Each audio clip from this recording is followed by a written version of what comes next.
Hello, folks. Welcome to Moment of Clarity. Thanks for joining me. I am here live at 11 a.m. Eastern. And by the way, this is an exception. From here on out, I'm going to try and stick very closely to Monday, Wednesday, Friday, noon Eastern. Today is the exception, but and the Friday ones will be for members only at leecamp.net. But I have a great show for you today. Huge show, massive show. Doesn't get any bigger than this. Except for that one time where all those singers got together and sang "We Are the World," and I'm sure they wish Michael Jackson probably wasn't on that one nowadays. But you know how times change. But thank you guys for being here. I have a bunch of stories to cover with you, but I also have a special guest. I played his clip last week of him shredding the Summit of the Americas. You know, all those adjectives that they have to use in order to get clicks on videos. He shredded Luis Almagro. He destroyed him. He tarred and feathered. They don't use tarred and feathered enough. But it was like 3 straight minutes because the fucking security wouldn't get in there and yank his ass out soon enough. And so he just kept going, and it was brilliant. And I have him here right now from the Socialist Program, but many other things as well. Here's Walter Smilowitz. Hey, Lee. How are you doing? Thanks for having me. Hey, man, thanks for being here. I really appreciate it. Glad to see you're not in prison. Yeah, thanks. No, wasn't arrested. Just handcuffed briefly, but I can no longer go back to the Arizona State University California Center. That's which I'm sure is very upsetting. That was actually where you used to hang out all the time, wasn't it? So I went into a little bit last week, but you know, I want to set the stage again and explain to people, if you would, and you'll do a better job than I'm sure I did, but what Biden's Summit of the Americas in Los Angeles was supposed to represent, and what Luis Almagro, head of OAS, was doing there, and then we'll get into exactly what you said about him. But I guess if you want to set up what it was you were at the event. Yeah, sure. Well, I mean, it was an event about press freedom and media integrity, and yeah, like you said, it was attached to the Summit of the Americas. Bill Clinton started this tradition back in 1994, I believe. Every several years, usually every 4 years, the U.S. empire convenes all of the other countries of the Americas and essentially uses it as a platform. Our backyard that we think we own, right? Exactly. And basically uses it as an opportunity to just, issue orders to everybody else in the hemisphere. But I think this summit was a huge embarrassment for the Biden administration because they tried to exclude Cuba, Venezuela, and Nicaragua. I mean, they did exclude them, right? They didn't extend invitations to those countries. But a lot of other nations in Latin America were like, no, like we do not accept this. The United States doesn't get to decide who's in the Americas and who isn't. So Lopez Obrador, the president of Mexico, sort of kicked it off. He said, look, if these 3 countries aren't going, then I'm not coming either. Several other heads of state boycotted. Bolivia, a lot of the countries of the Caribbean community also spoke out against that decision. So essentially, by Honduras too didn't go. Honduras, Guatemala, El Salvador, very important for the Biden administration when it comes to immigration. Their heads of state were like, we're not going either. So really, it just ended up highlighting how totally weak the U.S. empire has become in Latin America. Yeah, and I saw Abby Martin. I know she was there as well, and she was saying that it also wasn't well attended by the audience either. There was like 30 people listening to Secretary of State Blinken speak his garbage propaganda, right? Yeah. The whole thing was like, they were probably single digit, like legitimate attendees, right? Everybody else there was either like basically everybody else there was a journalist. So yeah, it was totally pathetic. We got there a little bit early, and initially, I was thinking, well, maybe I should duck into one of these workshops. That'll be not suspicious, but there were like maybe 3 or 4 people in each one of these workshops that they had set up. Oh, I mean, it was like really, really embarrassing for them. So yeah, I mean, the whole thing was just such a fiasco for them. Okay, so then the head of OAS, which is this organization that seems to not do much other than help the U.S. create coups in Latin America. Luis Almagro is speaking or being interviewed up there. And as I played in the clip last week, you called him a killer. You said there's blood on your hands. Can you get now that you have a little more time without thinking someone's going to tackle you at any moment? Can you explain to people that may not have been following, the coup in Bolivia and everything else, what the details around that? Yeah, for sure. Well, towards the end of 2019, the government of Bolivia was overthrown in a coup. It was kind of a joint effort between like fascist paramilitary gangs plus the police and armed forces of the country, or at least elements of the police and armed forces of the country. Bolivia since 2005, when Evo Morales was elected, has gone a way that the United States does not like. Evo Morales' party is called the Movement Towards Socialism. They've taken control of a lot of the country's natural resources, especially the country's gas and mineral wealth, which Bolivia has a lot of. And they've used that, instead of shipping all of that wealth to Wall Street, they've used that money to improve people's lives. They've built schools, healthcare programs, improved infrastructure, and they've also declared something that they call a plurinational state. So the majority of Bolivia's population is indigenous, but they're extremely oppressed and kept out of government historically. And so Evo Morales was the first indigenous president. And one of the things they did when they implemented a new constitution was that, they gave equal standing to indigenous peoples, right? Bolivia is a plurinational, multi-ethnic country officially. God forbid the people the colonialists destroyed get a say. Yeah, exactly. And that's exactly the people who were the opposite, right? The people who are effectively the colonizers of the country. They were the ones who are behind the coup, right? The old Bolivian elite who are used to basically managing everything on behalf of Washington. Some of these guys are actually Nazis. I mean, like Heil Hitler salute doing like Nazis. Others are like religious fundamentalist fanatics, like Janine Áñez, who was just sentenced to prison, but she was the president who took power in the coup regime. She would fly planes over Bolivian cities and sprinkle holy water out of them, and that was her plan to fight COVID. It's just unbelievable. It would be funny if it didn't involve so many people dying. But yeah. So yeah, that's basically what type of government Bolivia had, and the people who overthrew it.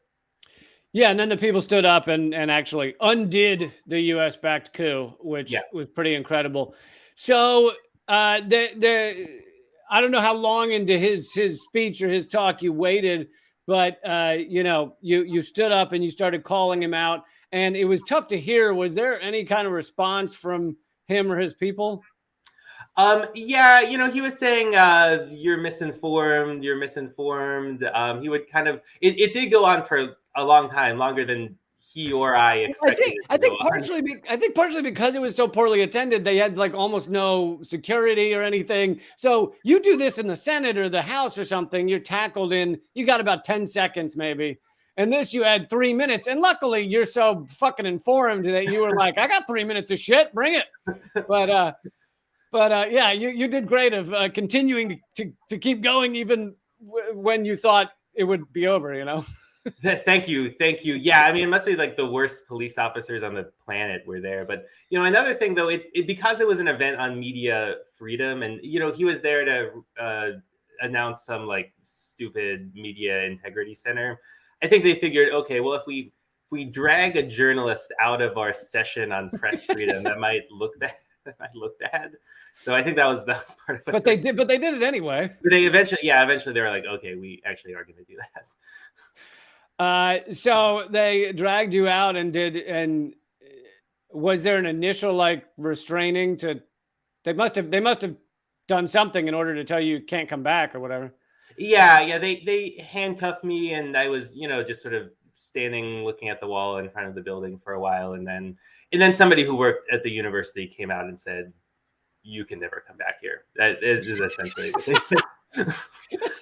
Hi, nice to meet you. Never come back. Thank you. Yeah, exactly. Yeah. I know you're a longtime organizer, but there's a lot of people out there that look at what you did, and they have also considered doing something similar when they're faced with these criminals, people that I highly suspect are sociopaths and have no concern for their victims. What went into your decision? Like, was it a tough one, or was it just kind of like, yeah, this is what's going to happen? Yeah, well, I mean, I think it was, important to confront him, and I should note that, in addition to what, after I did that with Almagro, Eugene Perrier and Abby Martin were both at that same event, and Anthony Blinken came up next, and then they questioned him about Haiti and about the assassination of Shireen Abu Akleh. And so yeah, I mean, we were actually all in town, all three of us, because we were attending an event called the People's Summit for Democracy. So this is sort of like the official counter summit to the Summit of the Americas. We brought together different people's movements, people representing struggles from all across the Americas. Some of the leaders of the excluded countries, the president of Cuba and the president of Venezuela, taped messages and sent it to the People's Summit for Democracy. So we were there because yeah, we thought it was important to have multiple counterpoints to the Summit of the Americas, as frequently happens, right? Whether it's like the OAS summit, or it's the G7 or G20 or the COP climate conferences. It's always important, I think, when there's these gatherings, these like very exclusive elite gatherings of the powerful, for the people to also gather and have something to counter it. I'll wrap it up here in a minute, but and by the way, everyone needs to check out the Socialist Program, where you and Brian Becker and everyone do great work. But I want to get your thoughts on Latin America outside of just OAS and Almagro. I'm suspecting that the U.S. is there's probably some kind of backroom talks about how to bring down AMLO, now that he has talked about nationalizing lithium and putting together kind of an OPEC of lithium. Also, not showing up to this summit was probably another strike. I'm wondering if you agree with that, and what your thoughts are on maybe the most pressing issues in Latin America right now. Yeah. Well, I mean, I think you're right. I think there's a lot of efforts going on about towards developing mechanisms for regional cooperation that excludes the U.S. And Canada too, I guess, but mainly the U.S. So yeah, I mean, there's talks about economic alliances around particular resources. Lithium, of course, super important for modern technology. There's the Union of South American Nations. That's another really important regional mechanism. There's an organization called CELAC, which is basically the OAS minus the US and Canada. It's the Community of Latin American and Caribbean countries. So yeah, I mean, more and more people are getting together and saying, okay, we actually don't need Washington and Wall Street supervision to make decisions about the region that we live in. And I think that's a really exciting and positive development. Yeah, it's kind of a big deal to have some of these countries pushing back against American hegemony.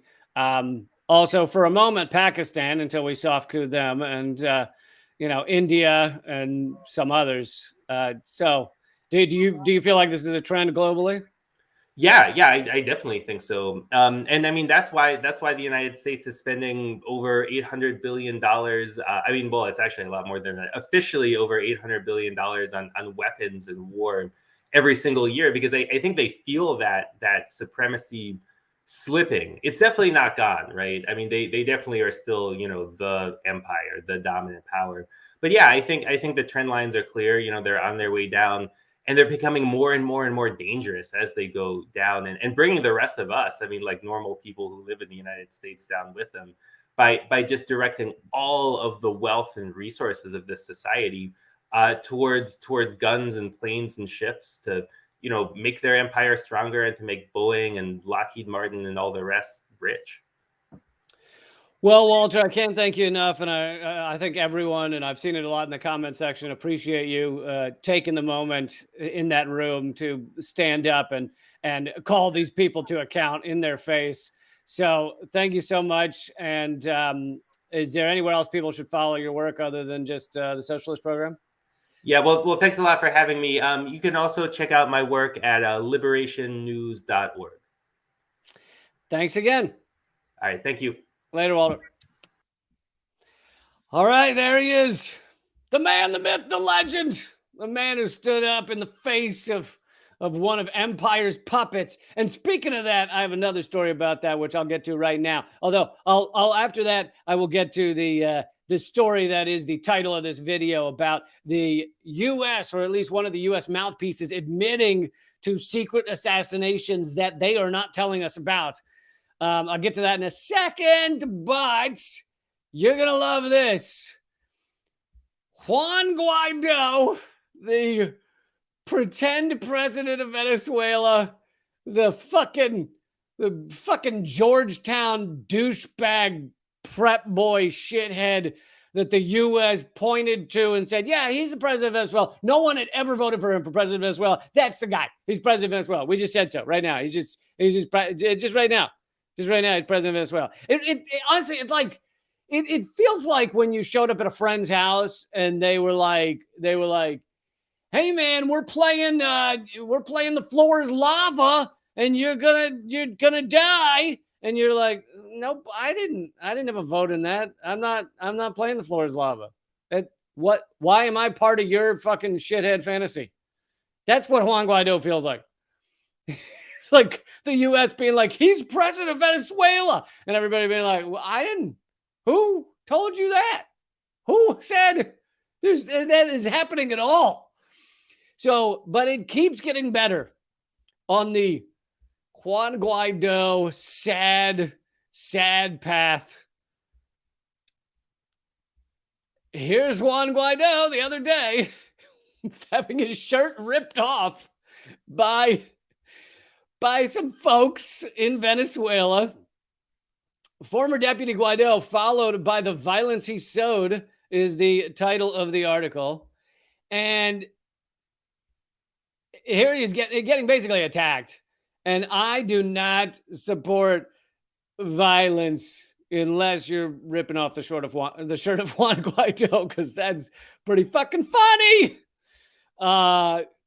Former Deputy Juan Guaido, watch, YouTube will ban this video for bullying. I hurt Juan Guaido's feelings. Former Deputy Juan Guaido. And the reason they're calling that is because he was never the president of Venezuela. So this article is accurately not calling him former president of Venezuela or attempted president of Venezuela or disputed president of Venezuela. No, he's none of those things. He's not and never has been the president of Venezuela. So they're saying former deputy, which is what he was, a deputy of the National Assembly. Former Deputy Juan Guaido in the Venezuelan opposition. So that means the opposition to Maduro, and Maduro is part of the Chavista movement. You need to know that to understand this paragraph.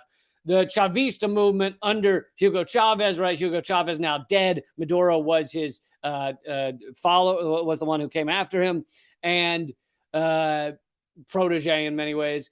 And so it's the Chavista party is in control of Venezuela. And by the way, their elections far more legit than ours on stupid black box, broken speak and spell pieces of shit machines. They have a legit election compared to ours. Anyway, so that's the Chavista movement. So former Deputy Juan Guaido and Venezuelan opposition experienced another embarrassing incident of violence this Saturday, June 11th, carried out by their own anti-Chavista followers. So the people attacking him and ripping off his shirt are other anti-Chavistas. This is the opposition party in Venezuela. And the reason they hate him, well, let me finish the paragraph, who confronted him, pushed him through chairs, and insulted him. Oh, I'm sure that I wish I knew some of those insults. I'm sure that must have been a wicked roast. There's one guy, it's got to be easy to roast. It's this Banana Republic piece of shit. And I meant the store, not the Republic. Insulted him at the Moringa restaurant in San Carlos. He was at that restaurant to have lunch after completing his visit to the city as part of a tour of Venezuela. He's touring the country that he does not fucking run, that he's not the president of. Why does he have time to tour a country and just sit at restaurants and all that shit? Because he's not governing a goddamn country. He hasn't done a shit bit of governing. Guaido still, and by the way, the U.S. still also pretends he's president. It's not just Guaido. Guaido still pretends to be president in his make-believe world with the U.S., Canada, and Europe. It's yet to be seen whether European politicians who claim to recognize Juan Guaido will release a statement in condemnation of this treatment of a sitting head of state, quote unquote. And they put that in quotes as a joke. He's not a fucking sitting head of state. He's just a tool of American hegemony. Literally. And doesn't this tell you something about the quote unquote freedom in Venezuela? They have more than they have here, right? Than we have here in America, because Juan Guaido has attempted no less than 4 coups against Venezuela. He's declared himself president. This would be like fucking Mitch McConnell going out one day at a podium and going, "Hey, everybody, listen up. Listen up, everybody. I'm president now. Just decided I'm president. I know you didn't vote for me because I never ran for president, but I'm president, and your votes, you voted for me in your head. In your head, I feel like you did. And so, yeah, I'm president now. And so it'd be like that. And then Mitch McConnell proceeds to call on the military to capture or kill the president, whether it be Trump, Biden, whoever. Mitch McConnell runs around saying, "I'm the president, military, come attack the White House," calls on other countries to invade. Hey, come on, Russia, Canada, Mexico, come invade the U.S. and help us. Help us do this. This would be like Mitch McConnell. And by the way, if Mitch McConnell did this, I probably have more respect for him than I do now. But anyway, Mitch McConnell doing that, saying, "Come on, everybody, invade our country, bomb our country." And could you imagine if that shit went down, that the U.S. then allow him to keep touring the country, calling himself president, By the way, Juan Guaido has also, his signature has been found on the contract for the coup attempt that was called the Bay of Piglets under Trump, when the fucking 60 people from Colombia took their little ski boats with guns and masks into Venezuela in order to kill Maduro, and they were captured by fishermen. And Juan Guaido signed the contract for those assassins. We have the paperwork. And yet he still wandered around Venezuela saying he's president. Could you imagine that? Could you fucking imagine Mitch McConnell just stumbling around Poughkeepsie, being like, "Yeah, I'm still president, and I called on the military to try and kill our president, but the guy who's in the presidential office, who's in the Oval Office, I don't know why he's there because I'm the president, but I called on our military to do that, and yeah, I'm gonna keep doing that. I'm just keep running around giving speeches. That's fine. It's nobody seems to care. Nobody's arresting me."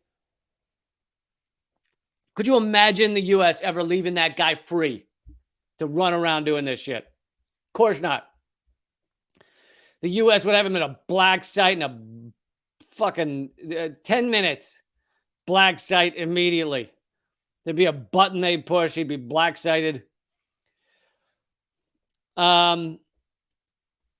So just one more note a couple more notes on this. As Telesur journalist Madeline Garcia reported through her Twitter account, according to her post, it was not Chavistas who were outraged when they saw Guaido. It was the opposition people themselves. Guaido, who declared himself interim president of Venezuela in February 2019, has participated in several coup attempts since 2019, even signed a mercenary contract to kidnap or kill Maduro. A parliamentary commission of National Assembly has accused him of multiple crimes against the state, including promotion of sanctions and foreign invasions and stealing Venezuelan assets abroad. Oh, yeah, I forgot to mention that one. He's the beneficiary. Guaido, the U.S. fake president of Venezuela is the beneficiary of billions of dollars stolen from Venezuela. Because basically the U.S. declared, hey, this guy's the head president of Venezuela, and now he gets all of Venezuela's money that we can put our hands on. So they've just given him millions, billions. I know they've repossessed billions of dollars. They've given him millions at least. But yeah, still going. The U.S. still calling him president. By the way, don't forget this. And I know I said by the way too much. I have to find some other expression to mix it up a little. By the also, in adjacent to, etc. As extension, keep in mind that during Trump's State of the Union, the one and only moment that Nancy Pelosi, remember she's on the stage with Trump because she sits behind him, Speaker of the House, sits behind him, the only time that she got up off her antiquated ass and applauded Donald Trump. Big old applause. She and Donald Trump, buddy, applauding, standing together in unison, united as one. The only time was when Trump said President of Venezuela, Juan Guaido, is in the audience. That was the moment. That was the moment your two bullshit, flying crap, piece of dumpster fire parties stood up together and applauded. The whole place applauded. Yay for fake President Guaido. And if you have anybody in the House and the Senate that you believe in, that you think is a legit person, because I know, so there's people out there that are like, oh, the squad or whatever. And I don't know the answer for every one of them. But if you have any of them that you believe in, that you believe is doing good shit, is actually standing up for what's right, is actually standing up for honesty, is actually standing up against American hegemony, which is what you should want. If there is a single person in the Congress that you believe that of, or a governor or whatever the fuck, find out where they stand on Juan Guaido. Because if they are saying that the U.S. is going to put that puppet in and create a coup and kill who knows how many people, then they are not honest. They are not anti-hegemony. They're not anti-imperialist. They're not anti-death. They're not for people. They're not for average citizens. They're not for democracy. That list is done if you find out where they stand on that one issue. So check it out and decide for yourself. All right, let's get to another story here. And this is the story that I named the video after. U.S. admitted to secret assassinations. And after this story, we'll be going over to justrumble.com/Lee Camp. But let's get into this. This is from the New York Times, and that's why I say they're admitting to it. If it gets into the New York Times, which is a propaganda outlet for the United States, the New York Times is like the fucking hype men behind a rapper. That's what they are. That's what the New York Times is.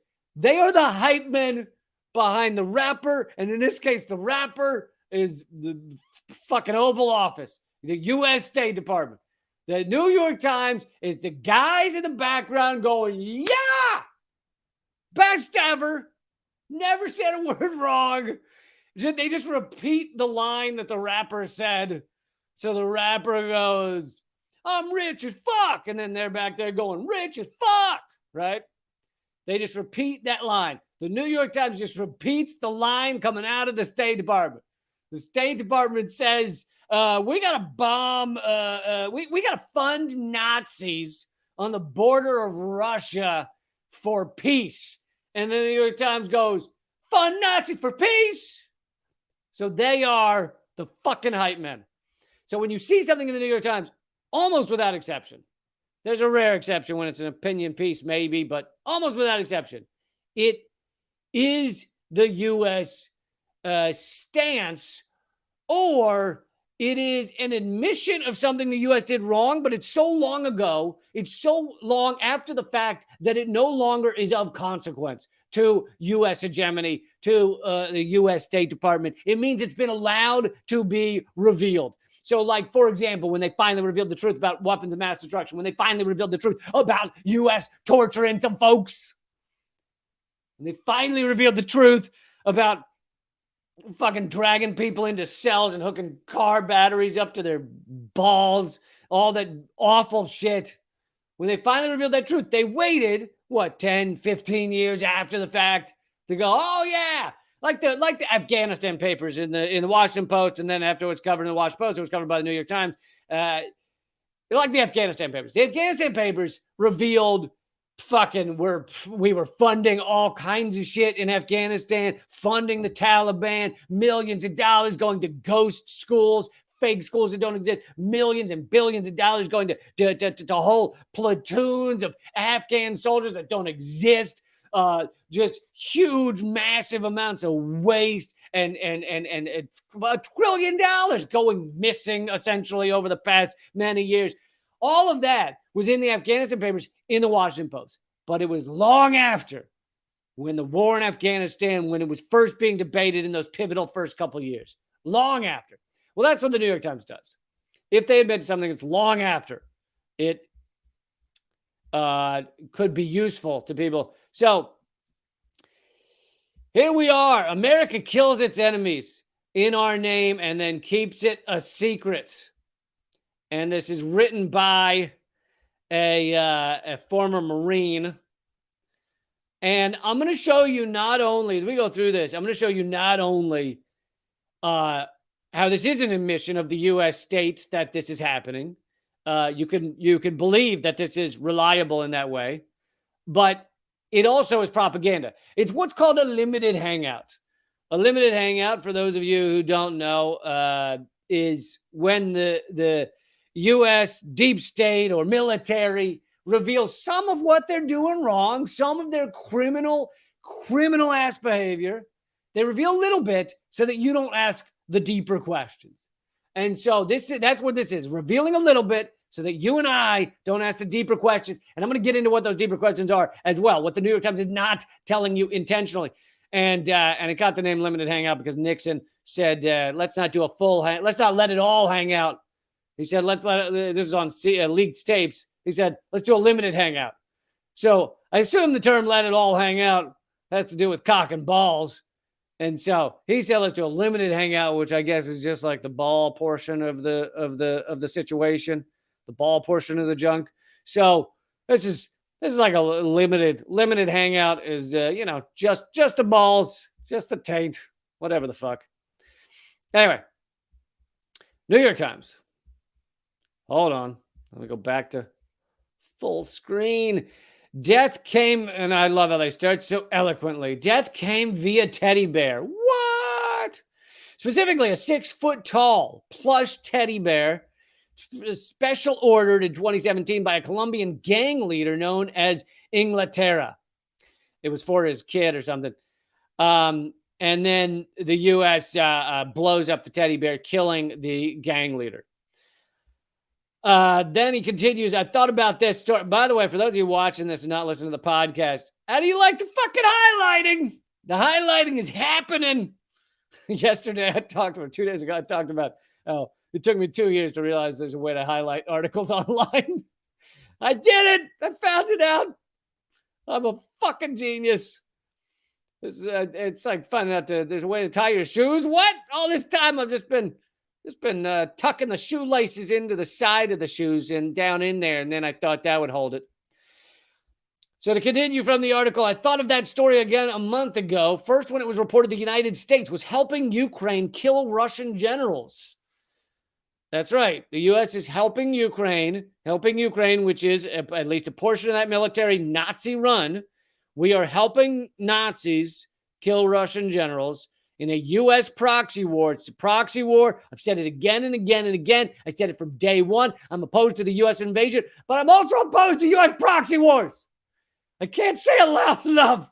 How loud do I have to get for people to hear this shit and actually realize, they're like, you're not opposed to the Russian invasion? No, I've said all of this from day one. So we're helping Nazis kill Russian generals. And then the author says, again, when the Times reported that the troops President Biden has ordered back into Somalia would help maintain an assassination program targeting a small cadre of Somali leaders. Ha! That's interesting. Why would the U.S. stop and think about this? Why would the U.S. want to assassinate people in Somalia? I wonder what's going on in Somalia that the U.S. would want to assassinate, because there's a lot of countries and we're not assassinating people in every country. So why are we killing people now in Somalia? Well, I'll get to more on that in a minute. One of the many strange things about being an American citizen these days is that there's a whole lot of killing done in our name that our government deliberately keeps secret. This is the fucking New York Times. Friends of mine back in Iraq or Afghanistan used to respond to people asking the inappropriate question veterans always get, did you kill anyone? With the sharp-elbowed response, quote, if I did, you paid me to do it. A rough reminder of the link between the military and the citizens they represent. Yeah. You fucking killed people that the U.S. told you to, and the U.S. is murdering innocent people around the world because we are a criminal gang. And I'd love for more people in the military to understand that and to think about that, because it's honestly really sad when they come back and they start to realize it then. When they get back here and it starts to register what the fuck this whole thing was about. If you want to hear the best example of this, go listen to my podcast, Government Secrets. Click on the episode about Smedley Butler, the most awarded, most honored Marine that's ever lived. And he figured out once he got home how fucked up American wars are, how much we kill overseas in order to protect resources, steal resources, put in governments that help our businesses and all that shit. Anyway, go listen to that episode of Government Secrets. In the spring of 2004, the Joint Special Operations Command was conducting about 6 operations a month in Iraq. By the spring of 2006, it was doing 300 a month. 300 targeted killings by a special ops group a month. We are a criminal gang. How fucking, like, how much clearer does it have to be that this is a criminal gang? If someone walked up to you and was like, hey, I know this guy. He has a business where he like goes around killing some folks. You know, it's a business on the up and up. You know, he's in the phone book and his business cards and such, and he just takes out people that, you know, we don't like. Someone doesn't like that much. So he's a good guy. Would you finish hearing that and go, that sounds like a good guy?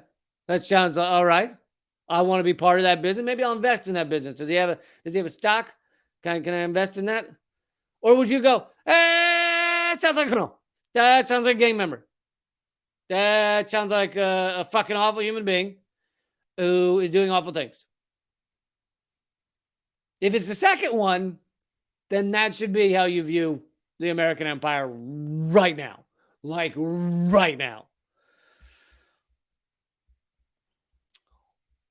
Rehauling the whole process of finding targets, fixing them in place, finishing them, exploiting and analyzing the intelligence collected, and then disseminating that intelligence to the agencies and commands able to most rapidly act on it. He's saying our government did that. And a lot of this is because he's a former Marine and because he clearly, this article is him not liking that we have these assassination programs, but still liking American empire, still thinking American empire is doing the right thing, but he just doesn't like the assassination part of it. And that's what I mean by limited hangout. He's revealing that the U.S. assassination program is wrong, but he's saying at the end of the day, still good guys. That's his view.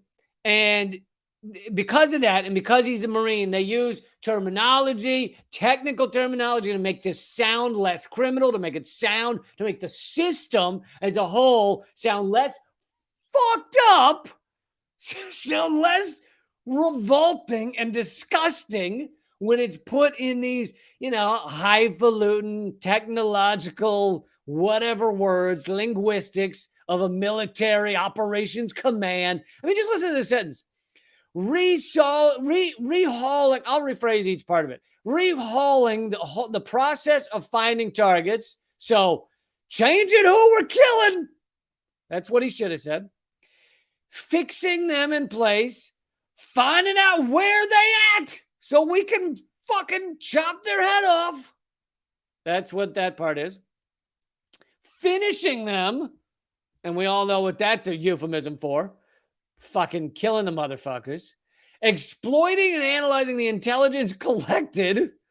Looking in their pocketbook after you fucking stick a knife in their back.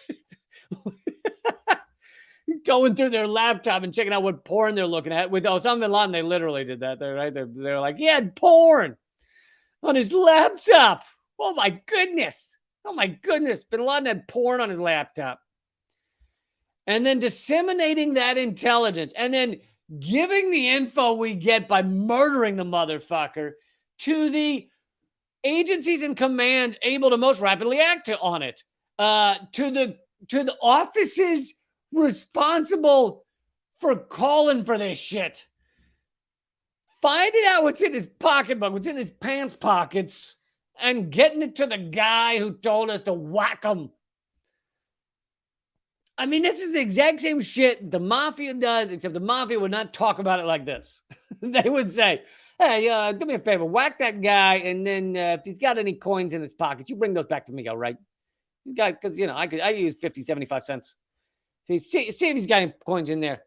See if he's got any photos of my wife in his fucking pockets after you kill him. Don't ask him before you kill. Just kill, fucking whack him, and then check his pockets. If there's a photo of my wife, whack him again.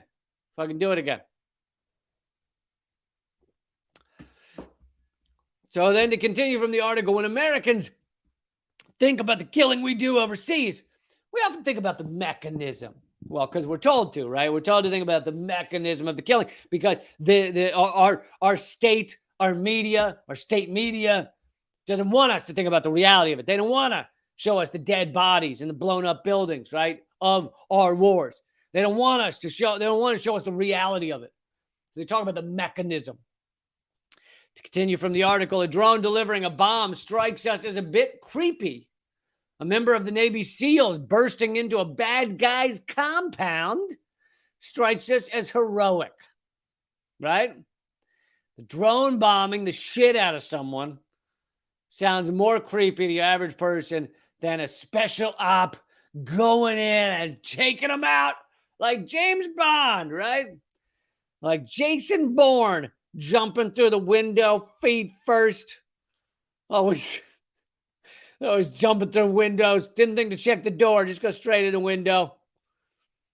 That's my favorite when there's like a fight in a James Bond, Jason Bourne movie and they're getting chased and they just dive through a window and somersault and then keep going, keep running.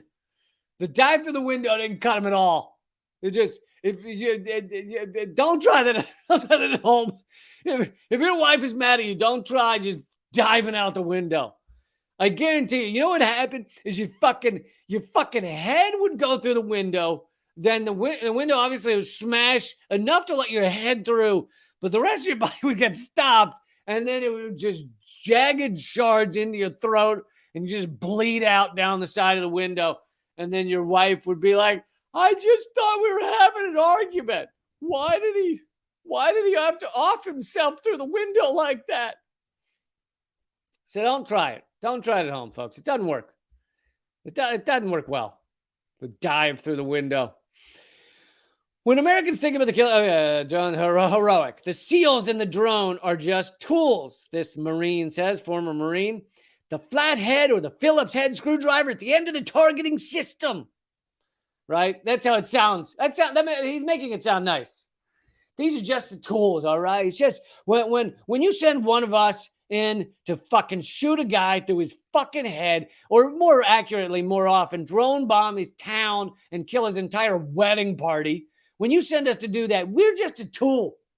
We're just the tip of the spear, all right? We're just It's not up to us, right? That's the Nuremberg defense. Just following orders. You told me to kill a fucking village. You told me to drone bomb a wedding party, and here I did it. And the initial parts of the system can be offered to other countries like Ukraine, which do the killing themselves. The initial parts of the system, meaning the intelligence of, hey, here's where a Russian general will be, and here's the drone. You can fly fucking into him. Go ahead.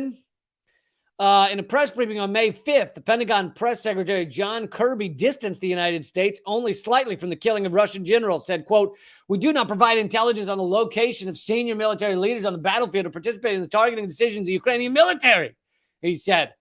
But he freely admitted we provide Ukraine with relative intelligence. I don't even see the difference between those two things.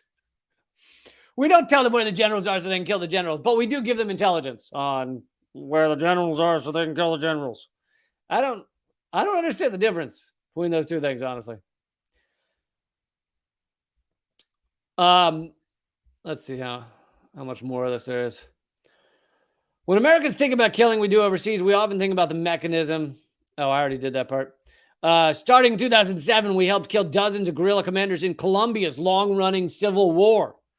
This is the fucking New York Times admitting that the U.S. is helping Colombia assassinate rebels, FARC rebels, and Colombia is a fucking brutal narco state.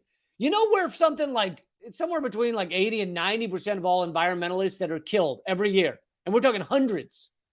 Environmentalists, meaning people just saying to a community, hey, we got to stop the oil from ruining our woods and our land. We got to stop these fucking people from knocking down the woods. Those environmentalists, you know where it's fucking, it's something like 89% are killed every year? Colombia. And it's with the approval of that fucking government, Duterte. And the U.S. loves them. We love it for them. We love them for it. We're like, oh, you killed some environmentalists? Cool. They kill Afro-Indigenous all the time, and the U.S. is supporting it. We're helping them assassinate folks. And this is the New York Times admitting this. In one instance, the FBI and the Drug Enforcement Administration helped trace a satellite phone call between Hugo Chavez. Yeah, helped chase. I think the truth. Help trace. The truth is they probably had everything Chavez ever did bugged. So they're pretending we got a lock on a satellite phone. They had all his shit bugged, I'm sure. This intelligence was checked against information from a Colombian informant. The leader was located in a camp inside Ecuador. U.S. national security lawyers ruled the strike permissible as an act of self-defense. Oh, God. Look. In all reality, though, I agree with that. I was sitting at home and I was like, dude, these FARC rebels that are talking to Hugo Chavez, I feel a little insecure. I feel a little scared here. Sitting in my living room in Sioux Falls, my suburban neighborhood, and with my kid and my dog. And I'm a little worried that they might, the FARC rebel in Colombia that's talking to Hugo Chavez, he might show up at my door and Lord knows what he's going to do there. I don't know what the FARC rebel will do. What he'll do, honestly, to my family, me and my gay husband, and my kid and my dog. I figured, why not make him gay? We need to become more accepting of that as a stereotype of the traditional American family, rather than acting like everybody's just man and wife, right? This family happens to be 2 men, kid and a dog, okay? And they're scared, so the U.S. lawyers said it's self-defense for us to assassinate a rebel in Colombia.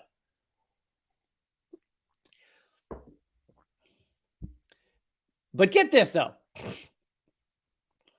Colombians flew 3 light attack aircraft loaded with those smart bombs that the U.S. gave them. followed by 5 planes loaded with conventional bombs.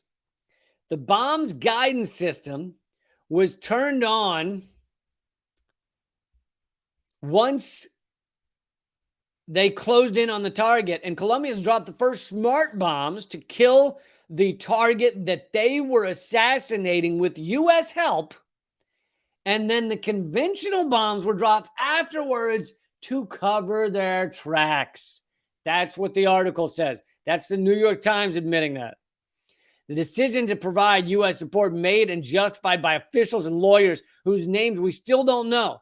In a complex conflict, most Americans have no idea the U.S. has been heavily involved in set off diplomatic crisis between Ecuador, Venezuela, and Colombia. And the U.S. doesn't give a shit. We don't give a shit as we fuck up these countries. The aid to Colombia didn't stop once the official war did. After the rebels signed a peace treaty in 2016, U.S. foreign aid continued to grow and is now approaching $500 million a year. Dude, we had them drop conventional bombs after they dropped the smart bombs to cover it up. Is that not the mafia? The mafia whacks a dude, then they dump him in the lake to cover it up so that cops don't encircle the body and go, I wonder who killed this guy. Let's look at the bullets. Let's look at the gun. Let's draw one of those nifty chalk outlines on the ground and so we can see how he was killed. No, they dump it in the lake and they let the fish do the rest. They let the fish handle the job of covering their tracks. Here, the U.S. is doing the same shit, except we're covering up the fact that Colombia is using our smart bombs to assassinate people and then dropping regular bombs so that people don't look at it and go, let's look at the bullet wound, let's look at the gun, let's look at the chalk outline. They dump the conventional bombs over top of the smart bombs. That's what the U.S. is doing. All right, I'm going to wrap up here. Oh, I want to, I do want to talk a little bit about Somalia in a second, but I'm going to wrap up this story with this last paragraph. When our president declares, as Mr. Biden did to the United Nations in September, I stand here today for the first time in 20 years with the U.S. not at war, unquote.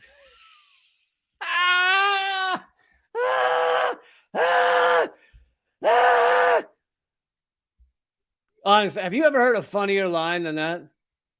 Joe Biden at the UN saying the U.S. isn't at war anymore. We're dropping tens of thousands of bombs a year, but we're not at war anymore. We're killing hundreds of thousands with just our economic wars alone. We're funding and arming Nazis. We're bombing people via Colombia. We're bombing people via Somalia. We're bombing people via Yemen. We are bombing all over the fucking place. But according to Joe Biden, we're not at war, folks. Did you know that? We're not at war. It's over. There is no war. Nope. U.S. not at war. When our president declares, read that, war, though. Oh, well, I didn't read the end of it, actually. When our president declares we're not at war, it's not just a pleasant falsehood. It'd be pretty to believe. It's something more corrosive. War, the killing of other people on our behalf as citizens, is the most morally consequential thing a nation can do. Yeah, and in our case, the most morally reprehensible. Try that thing that America can do. As Americans, we should take that responsibility seriously. Oh, should we? Should we? The thing that they have made all Americans forget is even happening in our name. Congress should debate it, and the Americans should as well. None of that can happen if year after year, lethal strike after lethal strike, the needs of national security are invoked to hide it from view. Oh my God, what a beautiful limited hangout. This guy's like, the U.S. military shouldn't be doing all these secret assassinations. Instead, if we were just to stop the secret assassinations, then the U.S. would be legit. We'd be legit doing the right thing over there. We'd be doing the right thing. Fucking no, we wouldn't. Fucking no, we wouldn't. You could take away every James Bond moment we have, every guy diving through a window, killing something, every drone bombing, and we'd still be murdering millions around the world, via economic sanctions. I mean, honestly, amazing. It's a good limited hangout. But it's nice to see the New York Times even admit to that little bit. Just that little bit. Okay, folks. The rest of this, as always, is at rumble.com/elitecamp. So it's free to watch over there. Please join me over there, rumble.com/elitecamp. If you're watching currently at rumble.com/elitecamp, then nothing will change for you. It will remain exactly the same in 1 second. But for the rest of you, please head on over to